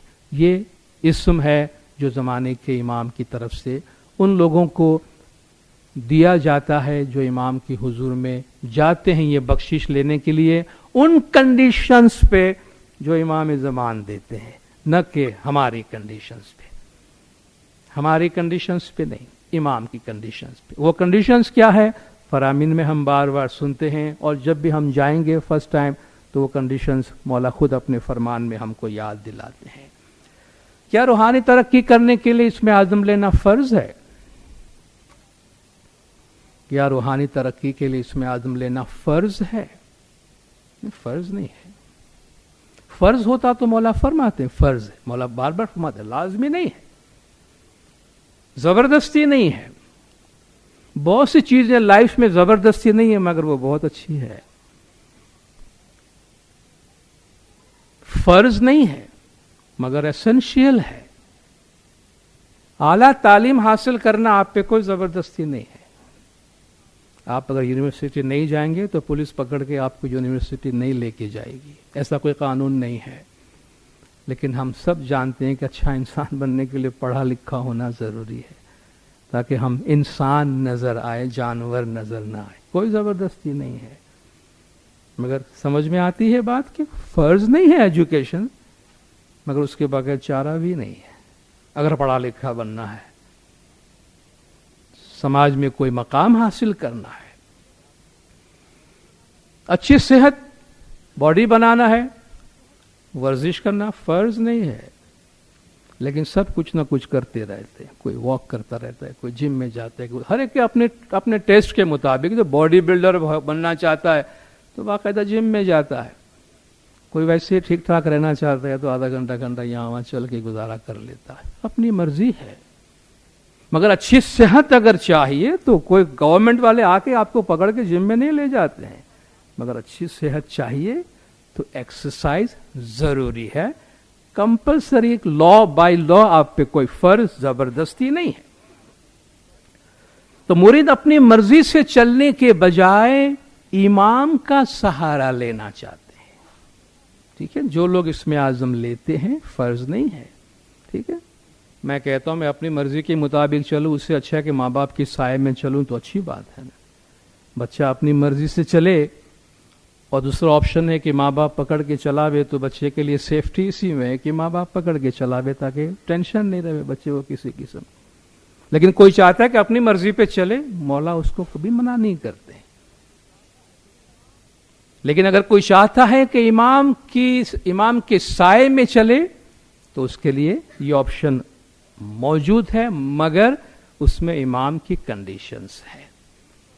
अगर हम उन डिसिप्लिन्स और कंडीशंस को एक्सेप्ट करने को तैयार नहीं है, फिर भी हम बोल लेते हैं, तो फिर हम अहद शिकनी करते हैं। मौला ने फरमाया एक जगह कि आप चीटिंग करते हैं इमाम के साथ, कि आप बोलते हैं कि मैं आऊंगा और आपको मालूम है कि आप नहीं आएंगे बैतुल ख्याल में, तो मौला फरमाते यू आर चीटिंग योर इमाम। तो फिर बोल लेके और बंदगी नहीं करना, उसमें एक तरह से इमाम को एक गलत वादा देना हुआ, जो हम समझ सकते इसका इंटरप्रिटेशन क्या हो सकता है। उससे तो अच्छा है सेफ साइड में रहे। अगर हम वो डिसिप्लिन एक्सेप्ट करने को तैयार नहीं है, तो फिर अपनी मर्जी से जितना हम जिस तरह करना चाहते हैं, उसकी हमारे लिए आजादी है। क्या इसमें आज़म न हो तो इबादत में तरक्की मुमकिन नहीं? अभी आप कह रहे हैं कि भाई जरूरी भी है, कंपलसरी भी नहीं है, तो हमें अगर बंदगी में तरक्की करना हो तो क्या बोल लेना लाजमी है, इसके बगैर तरक्की नहीं होगी? ऐसी बात भी नहीं। बैतुल ख्याल के बोल के बगैर अगर रूहानी तरक्की मुमकिन न होती, तो फिर बाकी जो नॉन खोजा जमात है, उन्होंने क्या कसूर किया है कि उनके पास बैतुल ख्याल का बोल नहीं है? बैतुल ख्याल का बोल लेना कंपलसरी नहीं है, मगर रूहानी तरक्की के लिए जिक्र करना जरूरी है। अल्लाह के किसी नाम का जिक्र जरूरी है। वो जिक्र आप इमाम से लेते हैं या फिर अपनी मर्जी से जिक्र करते हैं, या आपकी मर्जी। अल्लाह ने खुद फरमाया कि सलात एक हद तक आपको ले जाती है, उसके बाद जिक्र, अल्लाह के नाम का जिक्र करो। अब अल्लाह के नाम के जिक्र में दो ऑप्शन आपके पास है, या तो मैं मौला से वो जिक्र लेता हूं, लेकिन मौला से मैं जिक्र लेता हूं तो मौला की कंडीशंस पे जाना पड़ता है, मैं वो कंडीशंस फुलफिल नहीं कर सकता, मेरे लिए मुश्किल है। मौला खुद फरमाते हैं कि सबके लिए पॉसिबल नहीं है। बहुत से लोग मौला की हुजूर में आके फरमान सुनने के बाद चले गए कि नहीं खुदा बिन हम आपसे झूठ नहीं बोलेंगे, नहीं होगा हमसे। मौला फरमाते देखो कितने अच्छे मुरीद है, इनको जज मत करना। इमाम ने फरमाया कि ये कोई बुरे मुरीद थे, इन्होंने अपने दिल में इमाम से सच बोला है कि ये डिसिप्लिन वो अभी नहीं कर सकेंगे, शायद बाद में आएंगे जब वो रेडी हो जाते हैं। ये बात हैदराबाद सिंध की है कि कुछ लोग मौला के हुजूर से उठ के चले गए फरमान सुनने के बाद। मौलाना फरमाया डोंट जज देम, ये मत समझना कि ये बुरे मुरीद है, कैसे इमाम के सामने से उठ के चले गए। मुमकिन है कल जब वो रेडी होंगे तो वापस इमाम के पास आएंगे और बंदगी करेंगे और आगे बढ़ेंगे। और मुमकिन है कि तुम में से बहुत से लोग जो यहाँ ठहरे हो अपना बोल भूल जाएंगे। आप में से बहुत से लोग जो यहाँ ठहरे हैं अपना बोल भूल जाएंगे। और हमने कई घंटा उस हॉल में गुजारने के बाद बाहर निकले हैं तो सीढ़ी पे ऐसे लोग वापस हमारे पास आए कि हमें डाउट है, हम भूल रहे हैं, जरा फिर से बताएंगे हमको। वो मौला का फरमान चंद मिनट के अंदर सच होकर हमारे सामने आया है। तो ये ऑप्शन हमारे पास है। बंदगी में रूहानी प्रोग्रेस करने के वास्ते अल्लाह ने जिक्र को लाजमी करार दिया है। वो किसी भी पैटर्न में कोई जिक्र करता है, मगर सलात के साथ साथ एक्स्ट्रा कंसंट्रेशन, एक्स्ट्रा इबादत, एक्स्ट्रा मुराकिबा का होना जरूरी है। इसलिए अल्लाह ने फरमाया अला बिज़िक्रिल्लाहि तत्मइन्नुल कुलूब, बेशक अल्लाह के जिक्र से दिलों को सुकून हासिल होता है। अब ये अल्लाह का जिक्र कौन किस तरह करता है, हर शख्स अपनी चॉइस के मुताबिक कर सकता है, लेकिन जिक्र का होना जरूरी है। इसलिए मौला ने फरमाया, मौला अपने फरमान में या अल्लाह, या मोहम्मद, या अली, या हजर इमाम, या हुसैन, मौला फरमाया जो भी नाम तुमको अच्छा लगता है तुम उसकी तस्बीह पढ़ सकते हो। तो वो लोग जिनके पास बोल नहीं है और वो बैतुल ख्याल में आते हैं, आना चाहते हैं, तो इसका मतलब ये नहीं कि आप बंदगी नहीं कर सकते हैं, आपके लिए बंदगी में प्रोग्रेस की कोई गुंजाइश नहीं है, बल्कि आप भी इतनी अच्छी तरह बंदगी कर सकते हैं। किसी नाम का इंतखाब कीजिए, अल्लाह के नामों में से ज़माने के इमाम ने जो नाम दिए हैं उन नामों में से कोई एक नाम अपने वास्ते इंतखाब कीजिए, उसको अपना जिक्र बनाइए। अगर ऐसे मुरीद भी हैं जो इमाम से कमिट नहीं करना चाहते हैं, फाइन, अपना अल्लाह ने खुद फरमाया मेरे अच्छे अच्छे नाम है, उन नाम में से अगर इमाम के फरामीन में से वो नाम हम लेते हैं तो ऑफ कोर्स वो इमाम का रिकमेंडेड होता है, तो हमारे लिए वो फायदा मंद है। हम उसमें से कोई नाम लेकर अपने बैतुल ख्याल का जिक्र कर सकते हैं। इसमें आज़म लेने वालों और न लेने वालों में फिर क्या फर्क रह जाता है? इसमें आज़म लेने वाला एक इमाम की रहनुमाई में चलता है, दूसरा अपनी मर्जी पे चलता है। जो इसमें आज़म लेता है वो कहता है या मौला मैं बहुत मुश्किल में अपने आप में कुछ नहीं कर पाता, प्लीज तू मुझे पकड़ और ले जा। मौला फरमाते कि शर्त यह है कि फिर मैं जैसा बोलूंगा वैसा करना है। हाथ भी मेरे हाथ में दे रहा है और फिर चलेगा तू अपनी मर्जी पे, तो ये दोनों चीज पॉसिबल नहीं है। तो इसमें आज़म लेने वाले वो हैं जो कहते हैं या मौला मैं अपने आप को तेरे सुपुर्द करता हूं, तेरी डिसिप्लिन, तू मेरा कोच है फॉर एग्जाम्पल, तू चलाएगा इस तरह मुझे चलना है। इसमें आज़म नहीं लेने वाला अपने चॉइस के मुताबिक चलता है। जो लेता है इसमें आज़म मौला से वो उस डिसिप्लिन को कमिट करता है, जो नहीं लेता उस डिसिप्लिन को कमिट नहीं करना चाहता। जैसे कोई एक है फॉर्मल एजुकेशन में जाता है, मैं कॉलेज में जाऊंगा, स्कूल में जाऊंगा, यूनिवर्सिटी में जाऊंगा, बाकायदा सारे कोर्सेज पूरा करूंगा, या मेरे पास इतना टाइम नहीं है और इतने डिफिकल्ट कोर्स में मैं जाना नहीं चाहता, मैं घर बैठ के अपनी किताबें पढ़ूंगा, बस ठीक है, fine, you can still do that. मगर एक फॉर्मल एजुकेशन है जिसकी एक रिकॉग्निशन अपनी जगह पर है, जिसके एंड में एक डिग्री भी आपको हासिल होती है। दूसरा है जो फ्रीलांस है, अपनी मर्जी में जहां जो चाहे पढ़ रहा है, उसे कोई मनाही नहीं है, उससे इल्म मिल रहा है, वो अपने तौर पे इल्म के रास्ते से चल रहा है और वो इल्म तलाश कर रहा है। एक किसी कोच के तहत फॉर्मल फिजिकल ट्रेनिंग ले रहा है, दूसरा अपने तौर पर एक्सरसाइज कर रहा है, फाइन, जो उसकी मर्जी है कर सकता है। तो ये इसी तरीके से आप रैशनलाइज कर सकते हैं कि इमाम जब फरमाते हैं कि ये आपके लिए फोर्स नहीं है, जबरदस्ती नहीं है, तो इमाम दूसरा ऑप्शन आपके वास्ते खुला रखते हैं कि आप इस इमाम सिर्फ इसलिए फरमाते हैं कि आप ये कमिटमेंट करें और उसके बाद आपको मालूम है कि आप नहीं कर सकेंगे, तो ये सिंसियरिटी नहीं है। बाकी इंसान की कमजोरी उसके साथ है, इमाम उसके लिए माफ करते हैं, मगर जो हमारी सिंसियरिटी ऑफ इंटेंट है, हमारी नीयत की जो सिंसियरिटी है, इखलास है, खुलूस है, उसका होना बहुत जरूरी है। अगर हम ये डिसिप्लिन लेते हैं, कमिट करते हैं और उसके बाद उसके मुताबिक हम अमल नहीं करते, या पहले से हमारी नीयत थी कि हम नहीं करेंगे, और बल्कि मौला ने कई जगह अपने फरमान में फरमाया है कि अगर आप इस तरह यहां आए हैं कि आपको मालूम है कि आप नहीं कर सकेंगे, फिर भी सिर्फ सुनने के वास्ते आप इमाम के पास फरमान सुनने के घर से आ गए हैं, मौला ने फरमाया हम अपने रूहानी बच्चों से ऐसे इररिस्पॉन्सिबल एटीट्यूड नहीं चाहते हैं। बहुत संजीदगी के साथ मौला फरमाते आप इसमें आए। अगर डिसिप्लिन के लिए हम कमिट करने को तैयार नहीं, तो फिर इसको लेकर हम ज्यादा गिल्टी में आ जाए, उससे बेहतर है अपनी मर्जी के मुताबिक जिस तरह हम जिक्र करना चाहते हैं उस पे कहें। इसमें आज़म लेने की कम से कम उम्र के लिए पूछा गया। इस वक्त तक जो जमात की पॉलिसी और इमाम की गाइडेंस है उसके मुताबिक कम से कम 18 साल की उम्र है कि जिसके बाद कोई शख्स इमाम से इसमें आज़म ले सकता है। इबादत के लिए टाइम की क्या इंपॉर्टेंस है? ये टाइम सबसे बड़ा मसला जो बैतुल ख्याल में लोगों को हो रहा है कि ठीक है बाकी सारी डिसिप्लिन तो मौला की हमें समझ में आती है, मगर ये क्या बात कि सुबह 4 बजे उठ के जाना पड़े, सर्दी है, गर्मी है, बारिश है, ये है। हमारे अब ایسا لگتا ہے کہ جیسے 24 گھنٹے میں سے مشکل ترین ٹائم ڈھونڈ کے ہمارے واسطے نکالا ہے، نہ سونے سے پہلے نہ اٹھنے کے بعد، بالکل بیچ میں جب ہم بالکل بہترین نیند میں ہو رہے ہوتے ہیں وہ ٹائم ہم سے مانگا جا رہا ہے. تو کیا جان بوجھ کے ہم اس سے دور رہیں اس لیے کہ ہم سے یہ کام کروایا جا رہا ہے؟ یعنی کہتے بھائی یوزر فرینڈلی نہیں ہے یہ ٹائم. ہم یوزر فرینڈلی کسٹمر فرینڈلی بات کرتے ہیں. بھائی خریدار کو جس میں سہولت ہو وہ بات کریں نا، کہ وہ لینے والے کی جس میں سہولت ہوتی ہے نہیں. مولا فرماتے ہیں یہ دینے والے کی جو حکمت ہے اس حکمت کے مطابق، اس دینے والے کی جو رحمت ہے، اس کا جو کنوکشن ہے.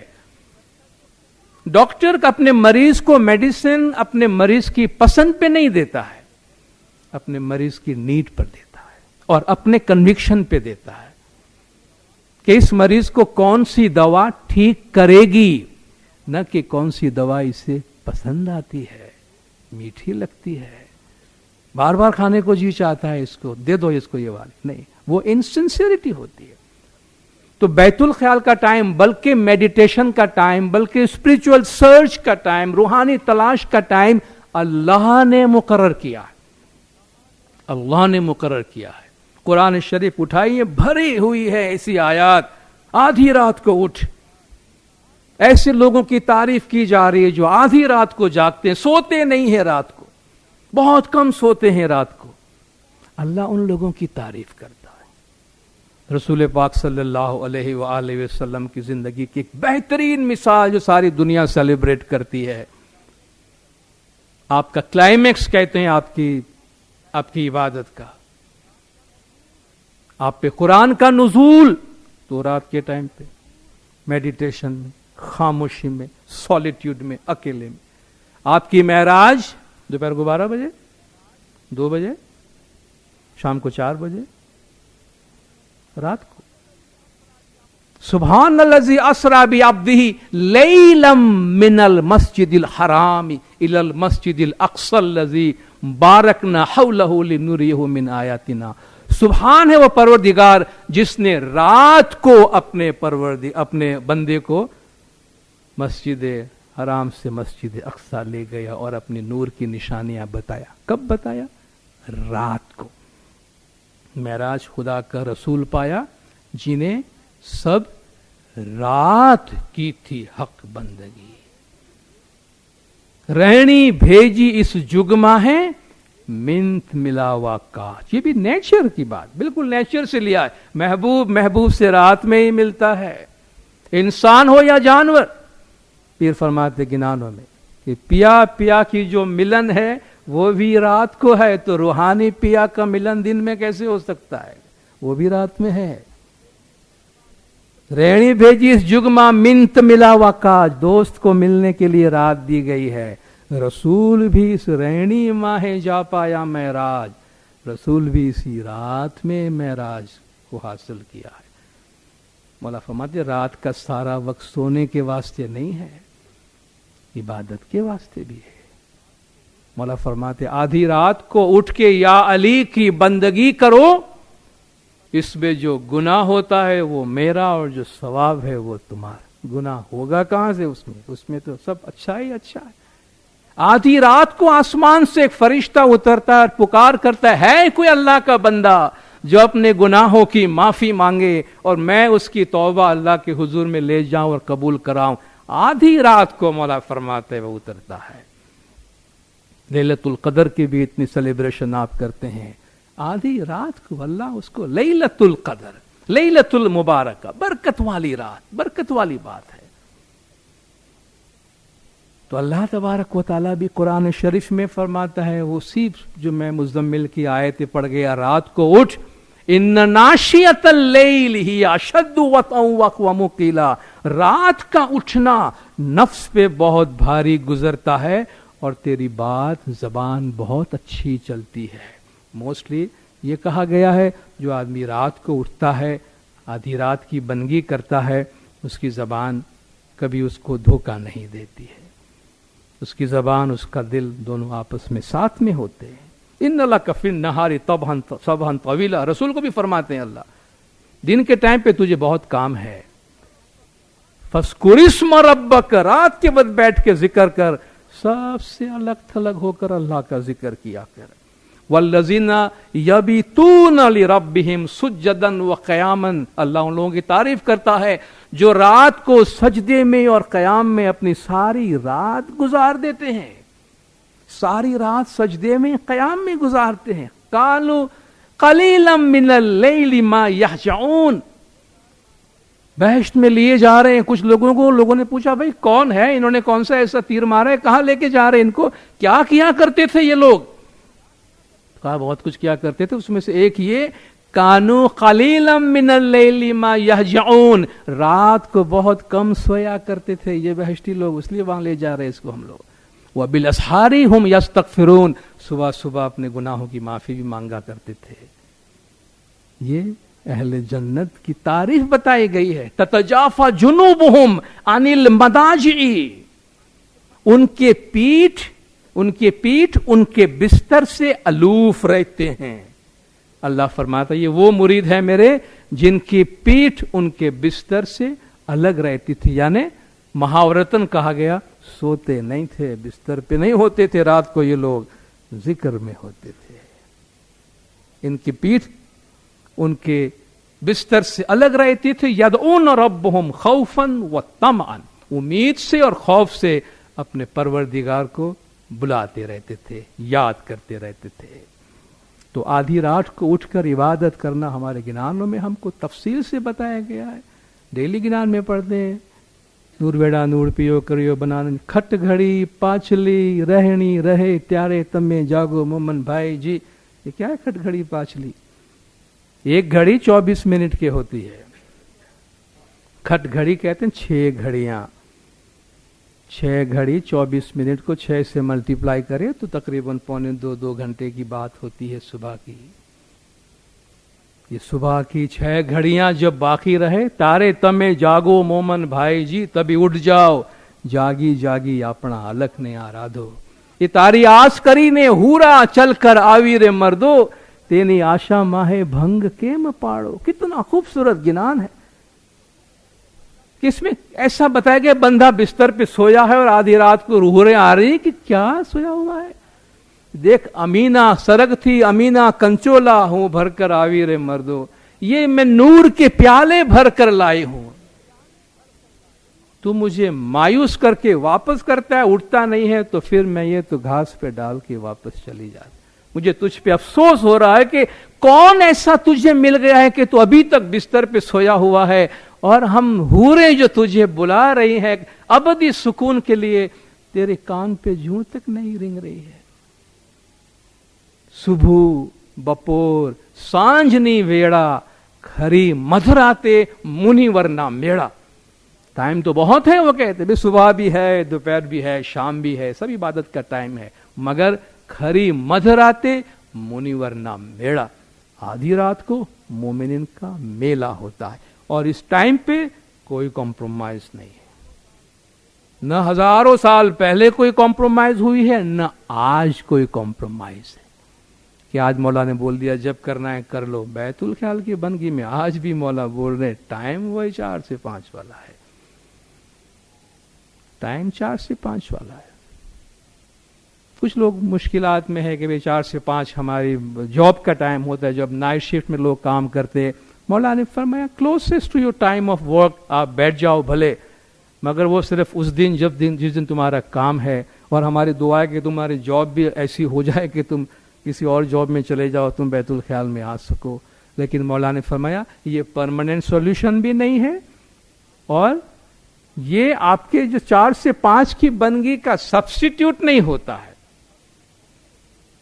कहीं मौला ने अगर डे टाइम में, तो बिल्कुल मौला ने इनकरेज किया ही नहीं, फिर भी कुछ लोग करना चाहते, मौला ने फरमाया वो आपके नाइट टाइम जो है उसका सब्स्टिट्यूट नहीं है। तो मौला खुद उस टाइम की अहमियत, और मौला खुद अपने फरमान में उसको नूरानी टाइम बताते हैं। और आज भी मौला टाइम की अहमियत में 4 से 5 की अहमियत बताते हुए हमें फरमाते हैं कि देखो 4 से 5 का टाइम डिफिकल्ट है, لیکن امام کی نظر میں اس سے اچھا ٹائم کوئی نہیں ہے. مولا چاہتے تو ہم آپ سے کہتے آپ دن کے وقت عبادت کر لو، لیکن مولا فرماتے ہیں ہم کنونسڈ ہے کہ اس ٹائم میں آپ کی کامیابی کے چانسز نہیں ہے. اس لیے آپ کے شفیق ماں باپ کے طور پر، آپ کے امام کے طور پر، امام آپ کو کوئی ایسا ٹائم نہیں دے گا جس میں آپ کے لیے کامیابی کے چانسز بہت کم ہے. ہم آپ کو وہ وقت دے رہے ہیں جو ہمارے خیال میں مولا فرماتے ہیں آپ کے لیے کامیابی کے بہترین چانسز اور بہترین مواقع ہیں، کیونکہ یہ ٹائم ہم آپ کے فیملی سے یا آپ کے جاب سے، آپ کی دنیا سے نہیں لیتے ہیں، آپ کی نیند سے لیتے ہیں. یہ آپ کی سیکریفائز آپ اپنی نیند میں سے کرتے ہیں. اور کہیں یہ بھی بات مولا کے حضور میں آئے خدا، یہ ٹائم لوگوں کو ڈیفیکلٹ ہوتا ہے اور لوگ کام کر رہے ہوتے ہیں. ایک جگہ مولا نے فرمایا میں نہیں آیا ہوں تمہارے پاس، تم آئے ہو. Absolutely clear. I have not come to you. You have come to me. میں نہیں آیا کہ آؤ بول لے لو. تم آئے ہو خدا من پلیز ہمارا ہاتھ پکڑے ہمیں چلائے. تو ہم کہتے ہیں میں چلاتا ہوں تم کو، لیکن دیکھو اس طرح چلو گے تو چلاتا ہوں، ورنہ جہاں ہو وہاں آرام سے بیٹھو. خود امام نے ایک جگہ اور فرمایا بندگی بول لے کے بندگی نہیں کرتے ہو، خامخواہ گنہگار بنتے ہو. اس سے تو اچھا ہے کہ بستر پہ سو رہو، کم سے کم تمہارا دماغ تو ٹھیک رہے گا، نیند تو کر لو. تو ریسپانسبلٹی تو یہ مولا کے کنڈیشنز ہے کہ جس میں کمٹمنٹ ریگولرٹی کے ساتھ بندگی کرنا اور بیت الخیال میں بندگی کے لیے اس ٹائم پہ 4 سے 5 کے درمیان جماعت خانے میں آنا، بندگی کرنا، یہ ضروری اور لازمی ہے. لیکن مولانا آف کورس ہم انسان ہیں، ہم سے بیماریاں میں ہم مبتلا ہو جاتے ہیں، کبھی بہت زیادہ پریشانیاں ہیں. مولا فرماتے ہم سمجھتے ہیں تکلیف میں ہیں، آپ بیمار ہیں، ہماری روحانی بچیاں مولا فرماتے ہیں بچوں کی امید سے ہے، تو ان حالات میں آپ کو بندگی نہیں کرنی چاہیے. لیکن باقی وقتوں میں مولا فرماتے ہم چاہتے ہیں آپ باقاعدگی سے آئیں گے اور ریگولرٹی کے ساتھ بندگی کریں گے. ہم عبادت میں ایک دھیان کیوں نہیں ہو سکتے؟ یہ سب سے کامن سوال میں سمجھتا ہوں ساری دنیا میں پوچھا جاتا ہے کہ ہم عبادت میں کانسنٹریٹ کیوں نہیں کر سکتے، ہمارا دھیان کیوں نہیں لگتا، بندگی میں ہمارا دھیان کیوں نہیں لگتا. ہمارا دھیان لگتا ہے، کہیں نہ کہیں تو لگتا ہے نا، اس لیے بندگی میں نہیں لگتا ہے. دھیان ایبسٹریکٹ کہیں یہاں تو نہیں ہوتا، کہیں نہ کہیں تو ہے. کہاں ہے؟ وہاں ہے جہاں زیادہ وقت ہوتا ہے. ٹھیک ہے، جہاں وہ بیچارہ 23 گھنٹہ ہوتا ہے، یہ گھنٹہ بھی وہیں رہنا چاہتا ہے، چونکہ عادی ہو گیا وہاں رہنے کا. اب اس میں سے لا کر اس کا عادی بنانا محنت تو ہوگی، محنت تو ہوگی. تو بیت الخیال جس طرح کہ مولانا اس دفعہ دین اور دنیا کے حوالے سے فرمایا کہ مذہب کوئی ایسی چیز نہیں ہے کہ بھئی اب 4 گھنٹہ آپ دنیا میں رہے، پھر اچانک آدھا گھنٹے کے واسطے مذہب میں آ گئے، پھر آپ 6 گھنٹہ دنیا میں چلے گئے، آدھا گھنٹہ مذہب میں آ گئے. امام نے فرمایا یہ ان اینڈ آؤٹ نہیں ہوتا مذہب میں. مذہب 24 گھنٹہ آپ کا ہے اور مذہب میں زندگی گزارتے ہیں. تو بیت الخیال کوئی ایسی چیز نہیں ہے کہ ہم آن اینڈ آف کریں. چلو بھئی اس ہفتہ بندگی کر لیتے ہیں، فائن، اچھی چیز ہے، وائی ناٹ، ایک ہفتہ بندگی کر لیں. مگر بیت الخیال ایک لائف ٹائم کمٹمنٹ ہے. بیت الخیال ایک پوری زندگی کا. اب ایجوکیشن فار ایگزامپل، ایجوکیشن کو ہم اس طرح لیتے ہیں بھی چلو ہفتہ بھر اسکول جائیں گے، مہینہ بھر نہیں جائیں گے، پھر 4 دن اسکول گئے، 2 دن کالج گئے، 2 دن نہیں گئے، نہیں ہوگا. پھر وہ ایجوکیشن نہیں ہوگا، فل ٹائم کمٹمنٹ ہوتا ہے. تو بیت الخیال ان لوگوں کے واسطے ہے جو ایک لائف ٹائم کے واسطے کمٹ کرنے کے لیے تیار ہو. یہ کوئی پارٹ ٹائم جز وقتی چیز نہیں ہے، یہ زندگی بھر کا کام ہے. ایک لائف سٹائل ہے جس میں اس لائف سٹائل میں کیا ہے؟ اس لائف سٹائل میں روحانیت ہماری ٹاپ پرائیورٹی ہے. ایک ایسی زندگی گزارنا جس کی بنیاد روحانیت پر ہے، جس میں ہمارا سب سے پہلا کام، ہمارا دن شروع ہوتا ہے 9 بجے آفس سے نہیں، 8 بجے یا 7 بجے ناشتے سے نہیں، 6:30 بجے اخبار سے نہیں، بلکہ 4 بجے بندگی سے. یہ لائف سٹائل ہوتی ہے جس میں ہم کمٹ کرنا چاہتے ہیں تو اس میں ہم جائیں. तब वो हमारी जिंदगी का हिस्सा बनता है।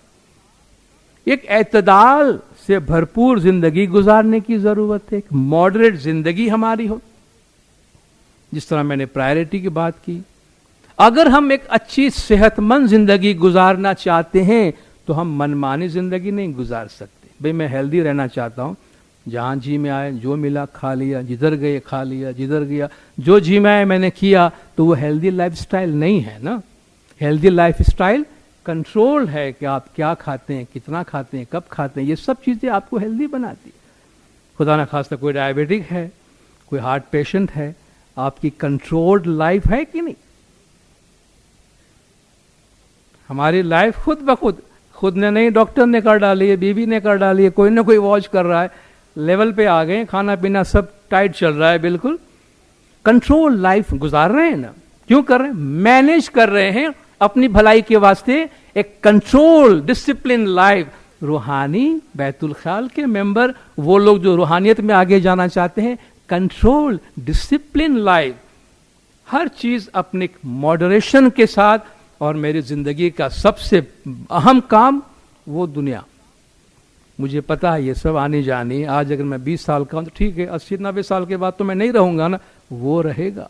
आज मैं 60 साल का हूं, फाइन, 10-20 साल और कितना, वो रहेगा। ये सब पिक्चर देख रहा हूं मैं, एक दफा स्विच ऑफ खत्म हो जाएगी, वो रहेगा। जितनी कम मटेरियलिस्टिक लाइफ गुजारेंगे इतना ज्यादा रूहानी बन सकेंगे। अगर रूहानियत के ख्याल में रहते हैं तो बैतुल ख्याल के टाइम पर, बंदगी के टाइम पर भी हमारे ख्याल को अपने बोल पर, जिक्र पर, रूहानियत पे रखने में हमें मदद मिलेगी। और उसका बेहतरीन तरीका है कि दिन के वक्त भी, जब भी टाइम मिले, जो कुछ भी हम कर रहे हैं, सूते बैठे राह चलनते नाम साहिब जी को लीजिए। क़याम वक़ूदुम वाला जुनूबीम, खड़े हैं, बैठे हैं, लेटे हैं, अल्लाह का जिक्र करो। खड़िया पड़िया लेटिया बैठिया हरदम स्वामी राज जो संभारिए। फुल टाइम दिल के अंदर या अल्लाह या मोहम्मद या अली जिक्र जो भी है वो आपका चल रहा। अल्लज़ीना हुम फी सलातिहिम दाइमून, फुल टाइम नमाज में लगे हुए हैं। फुल टाइम नमाज में कोई नहीं लगा हुआ होता है। अल्लज़ीना हुम फी सलातिहिम दाइमून, constantly they are in the prayer. भाई कोई 24 घंटा मस्जिद में जाके तो नहीं बैठा जो नमाज पढ़ रहा है। अल्लाह फरमाता है 24 घंटा अल्लाह की याद में। ये अल्लाह वाले लोग हैं, ये रब्बानीयीन है, ये हर चीज में अपने रब को सामने रखते हैं। ये होते हैं बैतुल ख्याल के लोग, साफ सुथरी, एथिकली, बिल्कुल क्लीन जिंदगी गुजारते हैं। आमाल अच्छे नहीं होंगे तो बंदगी में तकलीफ होगी। गीली लकड़ी आग में डालेंगे तो क्या होगा? आग नहीं पकड़ेगी, धुआं निकलेगा। और उस वक्त तक धुआं निकलेगा जब तक कि उसका मॉइस्चर पूरा सूख न जाए। और हम में से अक्सर, हम बहुत से लोग धुआं में जिंदगी गुजर जाती है हमारी, क्योंकि लकड़ी सूखी होती ही नहीं, इतनी गीली। तो सूखी लकड़ी डालेंगे फौरन आग पकड़ लेगी। अगर हम एथिकली क्लीन है, परफेक्शन तो नहीं है किसी के पास, लेकिन कोशिश करते हैं, हराम लुकमा नहीं खाएंगे, बदगोई नहीं करेंगे, बुरी बातें नहीं करेंगे, अपने आप को सर से पांव तक रोजेदार रखने की कोशिश करेंगे, सारे इविल दरवाजे कोशिश करके बंद रखेंगे, तो रूह एटलीस्ट इतनी रेडी होगी कि उस नूर का टच उसको मिले तो वार्म अप हो, फिर उसका अपना मजा है। तो इसमें एक प्रोसेस है, टाइम है, कोशिश है, जुस्तजू है।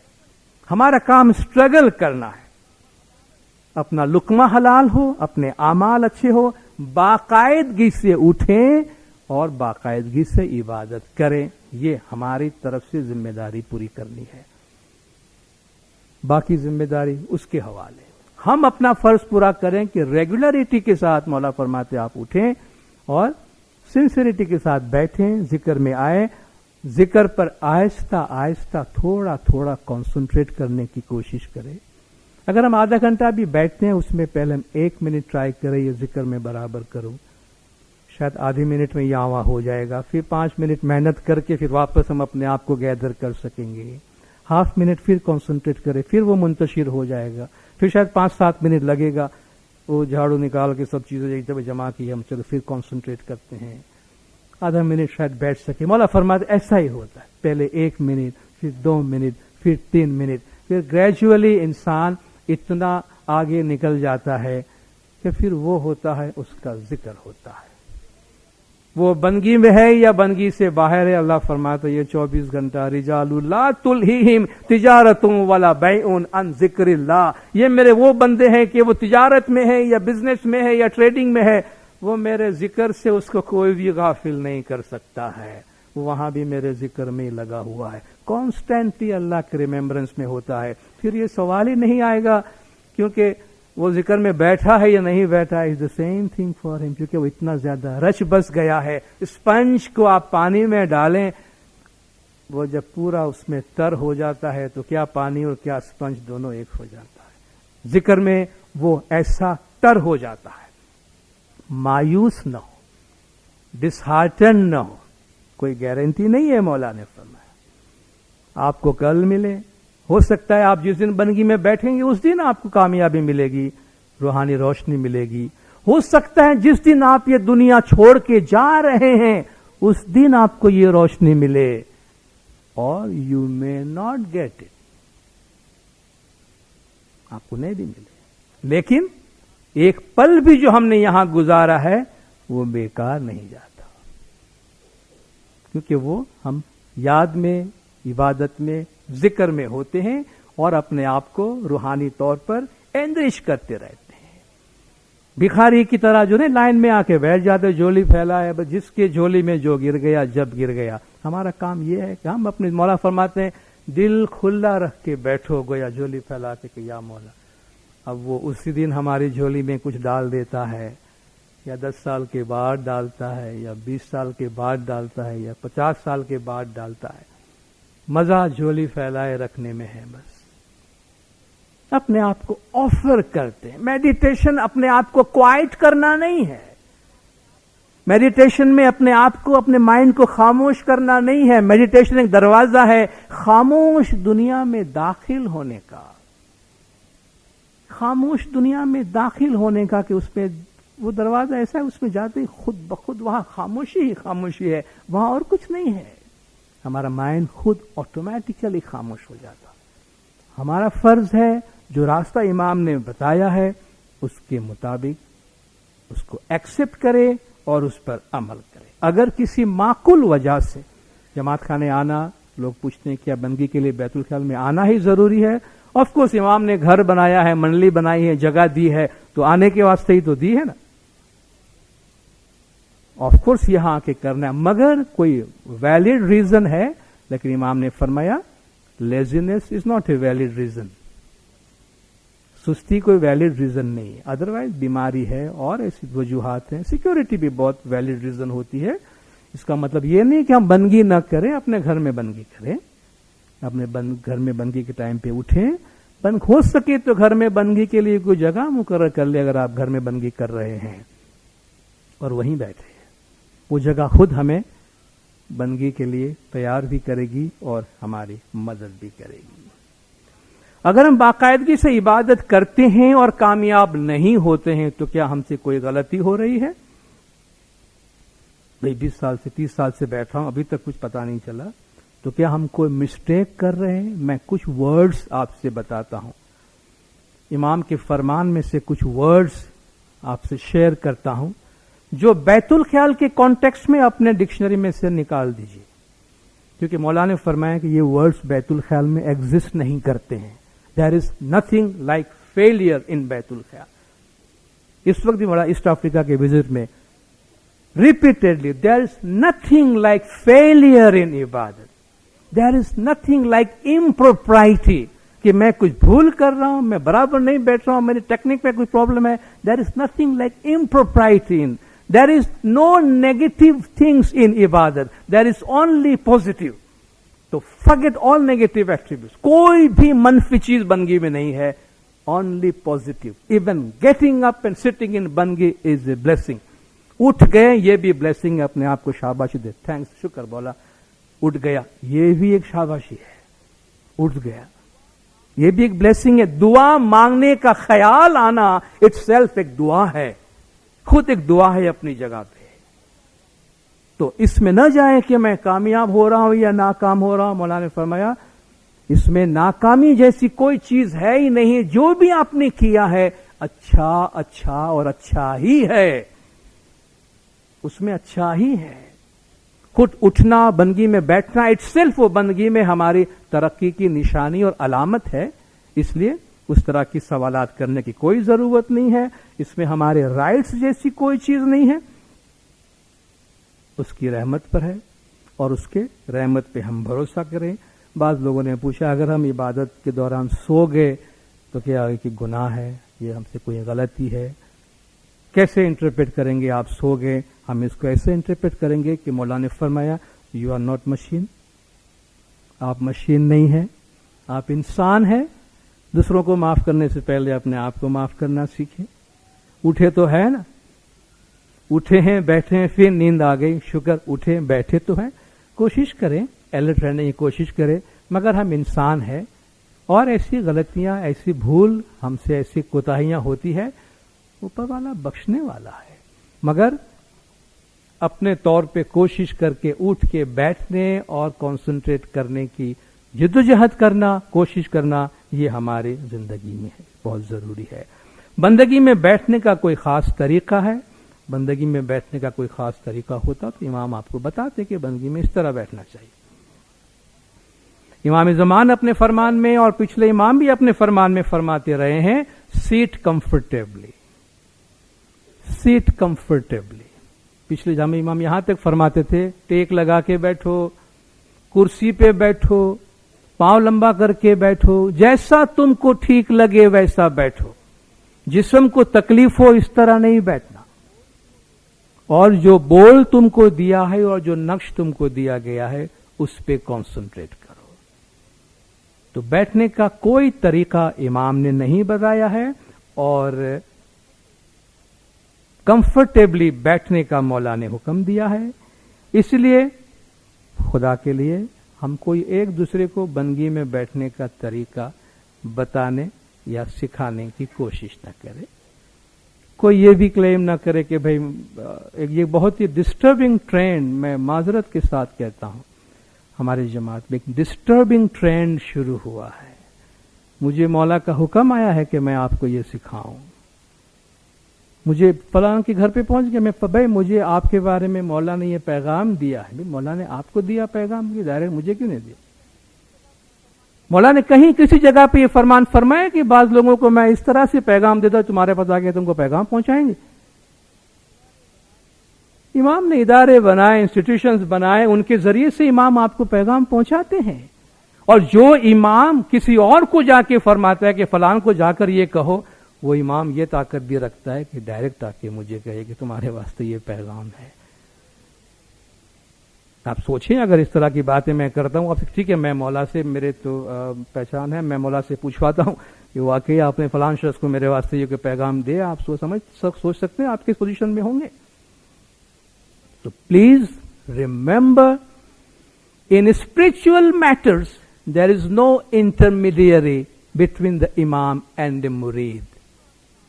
روحانی معاملات میں ایک مرید اور امام کے بیچ میں کوئی وسیلہ نہیں ہے, کوئی ماسٹر, کوئی ٹیچر نہیں ہے.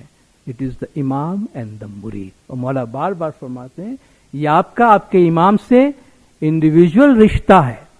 پچھلے سالوں میں مولانا نے یہی فرمایا ہے مذہب کے تمام کاموں سے بیت الخیال زیادہ امپورٹنٹ ہے اور کاؤنسل اور کسی بھی انسٹیٹیوشن کا اس کے ساتھ کوئی تعلق نہیں ہے. مولانا نے فرمایا کیونکہ یہ مرید اور امام کا ایک روحانی رشتہ ہے.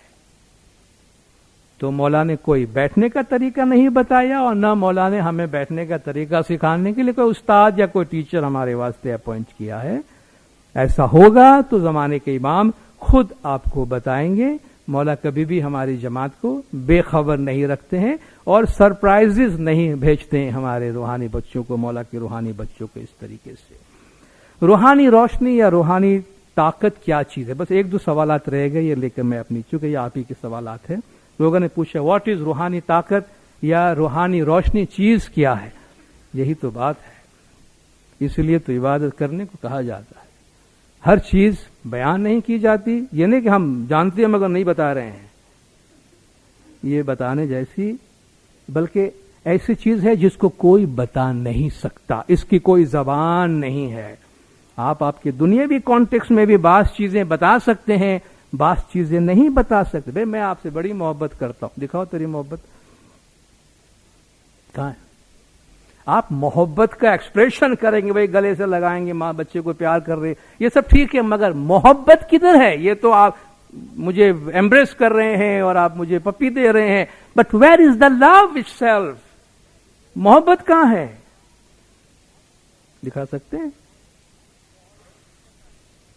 کالج بتا سکتے ہیں، نالج بتا سکتے ہیں. میں نے اس کالج سے تعلیم علم حاصل کیا ہے. کیا علم حاصل کیا؟ ڈگری بتائیں گے، مارک شیٹ بتائیں گے، لیکچر سنائیں گے، کتابیں. بھائی یہ تو کتابیں ہیں. میں پوچھتا ہوں نالج جو تو نے حاصل کیا تیری کھوپڑی میں دماغ میں کدھر ہے؟ بتا. سوری، آپ خود بھی لاچار ہیں نا ان چیزوں میں. ہم خود ان چیزوں کو، یہ ہمارے دنیا کی آپس کی چیزیں، یہ بھی ہم نہیں بیان سکتے. کاش آپ یہ ڈائلاگ سنتے، کاش میں دل چیر کے تمہیں بتا سکتا کہ میں تم سے کتنی محبت کرتا ہوں. لیکن دل چیرنے کے بعد بھی اندر سے کیا نکلے گا؟ بہت شور سنتا تھا پہلو یا دل میں، جب چیرا تو 2 قطرہ خون بھی نہ نکلا. بس کاٹا تو خون کے کچھ قطرے نکلیں گے، باقی جو محبت کی باتیں وہ ادھر بھی کہیں نظر نہیں آئے گی، کیونکہ وہ ایبسٹریکٹ چیزیں ہیں، فزیکل چیزیں نہیں ہیں جس کو آپ دکھا سکے. تو روحانیت کی یہ جو باتیں ہیں، یہ باتیں کرنے کی نہیں ہے، کیونکہ یہ بیان کی نہیں جا سکتی. یہ بالکل ایبسٹریکٹ قسم کی چیزیں ہیں. آپ اس کا اثر، اس کا فائدہ دیکھ اور بیان کر سکتے ہیں، مگر آپ وہ کسی کو دکھا نہیں سکتے. پھر کیسے پتا چلے کہ ہم بیت الخیال میں صحیح راستے پر ہیں اور ہم ترقی کر رہے ہیں؟ ہمیں کیسے پتا چلے کہ ہم اتنے سال سے بیٹھ رہے ہیں، صحیح راستے پر ہیں، ہم پروگریس کر رہے ہیں؟ صبح آپ اٹھتے ہیں، سورج نکلتا ہے، آپ کو کوئی انفارمیشن دیتا ہے کہ بھئی صبح ہو گئی ہے. آپ لوگوں کے کہنے کا انتظار کرتے ہیں کہ صبح ہو گئی، آپ کو خود پتا چلتا ہے سورج نکلنے سے. مولا نے فرمایا جس طرح سورج نکلنے سے آپ کو پتا چلتا ہے کہ دن نکل آیا ہے اور آپ کو کوئی شک نہیں ہوتا کہ دن نکل آیا ہے، اس سے بھی زیادہ کنوکشن کے ساتھ یہ چیزیں آپ کو ملے گی کہ جس میں شاید سورج میں ابھی بھی آپ کو شک ہو کہ اصلی سورج ہے یا نقلی سورج ہے، پتہ نہیں کون سا نکل آیا. یہ شک بھی شاید آپ ظاہر کر دے، لیکن مولا فرماتے ہیں یہاں اتنے شک کا بھی گنجائش نہیں ہوگی آپ کے لیے. یہ اتنا سرٹین اور اتنا کنونسنگ ہوگا آپ کے لیے کہ لا ریب فیہ، اللہ قرآن میں فرماتا ہے جس میں کوئی شک نہیں ہے. تو اس میں شک نہیں ہوگی. 4 آدمی کو جا کے پوچھنے کا نہیں، یا بتاؤ تو صحیح میں نے بندگی میں پروگریس کیا ہے کہ نہیں. آپ کا ہے وہ کیا بتائے گا؟ چیز آپ کی ہے، آپ کو پتا ہے آپ کہاں پر ہیں. تو نہ لوگوں سے پوچھیں اور نہ لوگوں کو بتائیں. مولانا نے فرمایا یہ تجربہ انڈیویجول، پرائیویٹ اینڈ پرسنل ہے.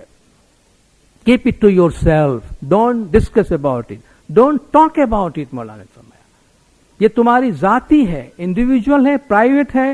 لوگوں کے ساتھ اس کے متعلق بالکل باتیں نہ کرو، کیونکہ روحانیت کے کام کرنے والے عارفین جو ہے، عارفوں کی زبان خاموشی کی زبان ہوتی ہے. میں کچھ فرمان آپ کے ساتھ شیئر کر کے اپنی جگہ لوں گا.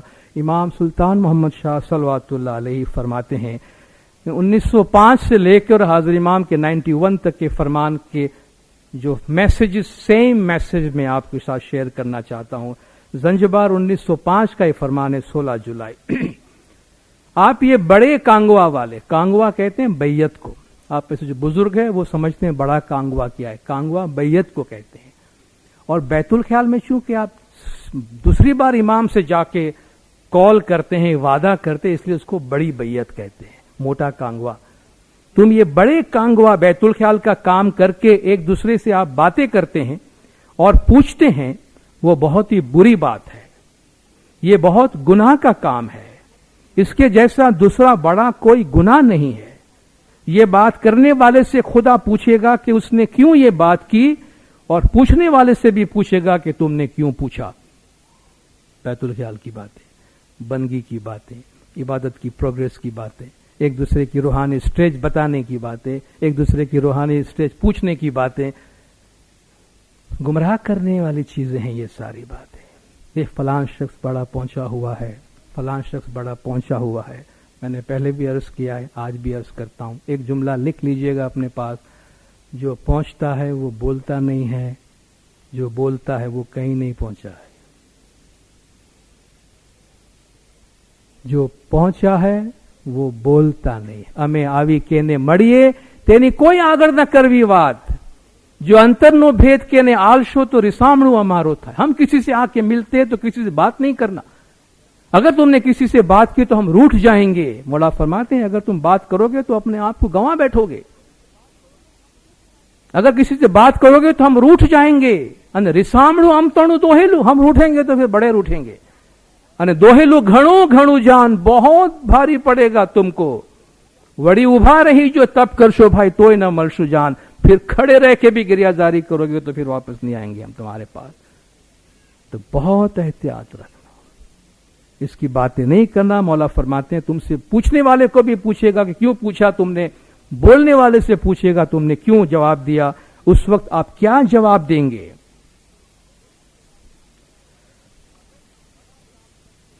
اگر بڑا کام کر کے کسی سے بات کرے تو وہ جہنم میں جائے گا. جنگ بار 1905. آپ اس کام میں داخل ہوتے ہیں اور جو چیز آپ کو ملی ہے اس کے متعلق دوسروں سے بات نہ کرنا. یہ بہت ہی ضروری بات یاد رکھنا کہ اس کی بات دوسروں سے نہ کرنا. بامبے 1950 6 جنوری. اس کام کے متعلق کسی سے بات نہ کرنا. یہ کام آپ کے اپنے لیے ہیں، دوسروں سے بات کرنے کی اجازت نہیں ہے. 14 جنوری 1950 بامبے. اب ہم اس کام کے متعلق فرمان فرماتے ہیں، آپ ہم سے وعدہ کریں کہ اس کی بات کسی سے نہیں کریں گے. آگرہ 31 جنوری 1950. اپنے خفیہ دھرم کے متعلق یعنی معرفت کی بات کسی سے نہ کرنا. اگر کریں گی، یہ خواتین سے مولا نے فرمایا، اگر آپ کریں گی تو آپ اپنے آپ کو گنوا بیٹھیں گی. You will lose your self, اپنے آپ کو گنوا دیں گی. مولانا حضرت امام شاہ کریم الحسینی صلوات اللہ علیہ، مولانا نے یہ فرمان کراچی میں 12 نومبر 1991 کو فرمایا کریم آباد کی ملاقات میں. It is the matter which you individually are seeking. Even for the Imam of the time to articulate to you a matter such as this is complex. یہ باتیں مولا فرماتے ہیں آپ کو بتانا امام کے لیے بھی بہت مشکل ہے. امام آپ کو بیت الخیال کی باتیں سمجھائے، مگر کوئی آ کے ہمیں الف سے یہ تک سب سمجھا دیتا ہے 2 منٹ کے اندر. مولا فرماتے ہیں میرے لیے بہت مشکل ہے، میں تمہارا امام ہوں، گرو ہوں، پھر بھی میرے لیے بہت ڈیفیکلٹ ہے. And if it is complex for me, it will be extremely difficult for you. اگر ہمارے واسطے اتنا مشکل ہے تو پھر تم کو اس میں محنت کرنے کی کیا ضرورت ہے. Therefore, don't try and discuss it among yourself. If you are successful, keep that happiness to yourself. It is personal. It is individual. Even if you try to share it with others, you will fail because it cannot be shared. اگر کوئی بھی اس کے بارے میں بات کرتا ہے تو وہ ناکام ہے. مولا فرماتے ہیں یہ باتیں بیان کرنے میں، کیونکہ وہ نہیں شیئر کر سکتا ہے، اسے نہیں کرنا چاہیے. امانت میں خیانت ہوتی ہے. اس لیے یہ ایک بیج کی طرح ہے. ہر بیج زمین کے اندر چھپا ہوا اپنے آپ کو رکھ دیتا ہے اور درخت بن جاتا ہے. مٹھی کھول دیتا ہے، بیج باہر سطح پہ آ جاتی ہے تو اس کی جو امپورٹنس ہے، یوزفلنس ہے، وہ ختم ہو جاتی ہے. فرامین میں بیت الخیال میں بیٹھنے کی چند ضروری ہدایات جو مولا نے دی ہے، اور یہ بہت ہی امپورٹنٹ 3-4 چیزیں ہیں، اس کے ساتھ میں اپنی جگہ لیتا ہوں. مولا نے اپنے یہ مولا کے پچھلے جامع کے فرمان میں تقریباً زیادہ تر چیزیں ہیں کہ جہاں تک ممکن ہو ایک ہی جگہ پر بیٹھنے کی کوشش کرو. ایون جماعت خانے میں آتے ہیں، اس کا مطلب یہ نہیں کہ ہم کوئی جگہ ریزرو کریں، مگر عام طور پہ بیت الخیال میں لوگ کم ہوتے ہیں اور ہم اپنی پسند کی جگہ پہ بیٹھ سکتے ہیں. اگر ہم اپنی کوئی جگہ پسند کرتے ہیں، ایک سائیکولوجی بھی ہے اس میں، جگہ کی اپیل بھی ہوتی ہے. اگر ممکن ہے ہر روز اپنی ایک ہی جگہ پر بیٹھ کر عبادت کرے. چونکہ ہم اس سے مانوس ہو جاتے ہیں، ہماری باڈی مائنڈ فوراً کنڈیشن ہو جاتا ہے اس سے، جس سے جیسے آپ اپنے صوفہ پہ جا کر بیٹھتے ہیں، جہاں ہر روز بیٹھتے ہیں، آپ سو رہے ہوتے ہیں تو بیٹھتے ہی آپ کو نیند آتی ہے، کیونکہ آپ کی باڈی مائنڈ اس سے کنڈیشنڈ ہو گئی ہے۔ اسی طرح بیت الخیال کی جگہ کے بارے میں ہے، آرام سے بیٹھے مولا نے فرمایا تاکہ جسم کو کسی قسم کی تکلیف نہ ہو، ورنہ آپ کا دھیان اس طرف جائے گا۔ تسبیح استعمال نہ کریں، یہ تسبیح مولا نے فرمایا بیت الخیال باطنی عبادت ہے، اس کو ہاتھ میں رکھنے کی ضرورت نہیں ہے، اس کو جیب میں ہی رہنے دیں یا پرس میں ہی رہنے دیں، وہ بیت الخیال میں اس کی کوئی ضرورت نہیں ہے۔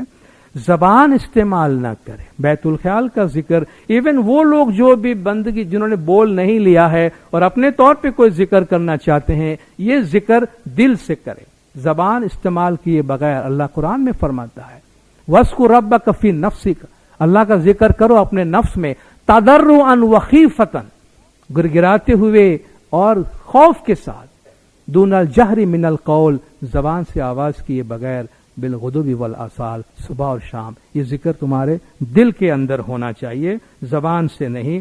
امام کا ظاہری چہرہ یا تصویر اپنے نظروں کے تصور کے سامنے نہ لائیں، مولا نے منع کیا ہے کہ دیکھو ہمارا جسم، یہ جسم بھی مولا فرماتے دنیا میں امام کا جسم بنتا ہے، جامع بدلتا ہے، تو یہ آپ ذکر کریں جو نورانی چہرہ ہے وہ آپ کے سامنے آئے گا۔ بہت سے لوگ ہمارا ظاہری چہرہ بندگی میں اپنے سامنے لاتے ہیں، مولا نے فرمایا ظاہری چہرہ اپنے سامنے نہ لائیں۔ اگر امام نے نقش عنایت کیا ہے یا جب مولا فیوچر میں اگر نقش عطا کرتے ہیں تو وہ نقش ایک پکچر کی طرح ہوتا ہے، جو بول ہوتا ہے اس کو خاص طریقے سے لکھا جاتا ہے، پھر وہ پکچر ہم اپنے تصور میں اپنے سامنے رکھ سکتے ہیں۔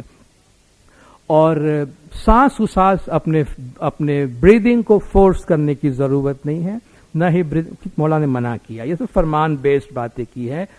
سانس و سانس کی بندگی نہیں ہے، مولا نے فرمایا، یعنی زبردستی سانس کو روکنا نہیں، زبردستی سانس کو نکالنا نہیں، sit comfortably and breathe normally, مولا نے فرمایا آپ کمفرٹ کے ساتھ بیٹھیں اور نارملی آپ ذکر کریں۔ دو چھوٹے چھوٹے سوال یہ ہے کہ چھانٹا رات کا کیا مطلب ہے؟ مولا کا فرمان ہے بیت الخیال میں انسان نے جسم اختیار کیا ہے، اس لیے اس سے گناہ ہوتے ہیں، ہو سکتے ہیں، تو بیت الخیال کے ممبرز کو چاہیے کہ مہینے میں ایک رات وہ اپنے بیت الخیال کے مکھی کے پاس سے چھانٹا لے، تو اس بنیاد پر چاند رات کے بعد پہلے، حالانکہ یہ دن کوئی مولا نے مقرر نہیں کیا، یہ ایڈمنسٹریشن کے ڈیسیشنز ہوتے ہیں، تو مہینے میں ایک دفعہ بیت الخیال میں چھانٹا لیا جاتا ہے جو کہ چھانٹا رات ہے۔ اور جو ماہانہ مجلس ہوتی ہے وہ چاند رات کے بعد ایک پرٹیکولر سنڈے کو کیوں ہوتی ہے، آخری سنڈے کیوں، یہ ایڈمنسٹریٹو چیزیں ہیں، اور وقت گزرنے کے ساتھ ساتھ اس میں ایڈجسٹمنٹ ہوتے رہتے ہیں، کہیں یہ شام کو ہو رہی ہے، کہیں رات کو ہو رہی ہے، دنیا کی دوسری جگہوں پر کسی اور دن پہ بھی ہوتی ہے، تو اس کا اسی دن ہونا، اسی ٹائم پر ہونا، اس کی کوئی اسپرچول یا مذہبی سگنیفیکنس نہیں ہے، مگر ہم ایک مجلس کے ممبر ہیں تو ان کا مہینے میں ایک دفعہ جمع ہونا اور اس مجلس کے لیے اپنے آپ کو کمٹ کرنا، اسی طرح یہ بیت الخیال کی مجلس 5-12 سال کی مجلس دیگر مجالس ہے جن میں جمع ہو کر ہم اپنی جو ذمہ داری ہے اس کے لیے کمٹ کرتے ہیں۔ آپ کا میں نے بہت لمبا وقت لیا، مگر میں نے کوشش کی کہ آپ کے سارے سوالات پورے ہو جائیں۔ آپ سب کا بہت بہت شکریہ، مکی کامل صاحبان نے آپ کے سامنے بولنے کا موقع دیا اور آپ نے خاموشی سے سنا۔ خداوند نور مولانا شاہ کریم الحسن حاضر امام ہم سب کو روحانی طور پر بیدار رکھے، مولا ہمیں روحانیت کے راستے میں آگے سے آگے بڑھائیں، مولا کا جماعت کے تمام گناہ معاف کرے، سب کی نیک امیدیں پوری کرے، ایمان دیدار نصیب کرے۔ صلوات پڑھے دلدار، اللہم صلی علی محمد۔